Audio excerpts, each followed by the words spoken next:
हरिः ओं सुप्रभातं नमांसि। स्वस्ति सर्वेभ्यः।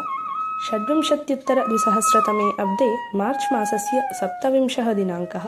कलियुगाब्दः 28,195 श्रीपराभव नाम संवत्सरः। उत्तरायणं वसन्तऋतुः चैत्रः मासः। सौरमानरीत्या मीनमासस्य 13 दिनं शुक्लपक्षः। तिथिः नवमी। वासरः भृगुवासरः। नक्षत्रं पुनर्वसुः। योगः अतिगण्डः। करणं कौलवः। तदुपरि तैतिलः। कालस्वरूपस्य भगवतो नारायणस्य परमानुग्रहेण सर्वेषाम् उद्दिष्टकार्यसिद्धिर्भवतु। सर्वेषाम् आयुरारोग्यसौख्यमस्तु। आरब्धकर्माणि शुभपर्यवसायिनी भवन्तु। सत्सङ्गप्राप्तिरस्तु।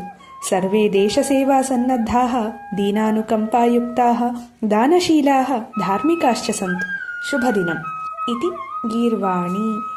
सर्वेभ्यो गीर्वाणी परिवारजनेभ्यः श्रीरामनवमी पर्वणः हार्दाः शुभाशयाः।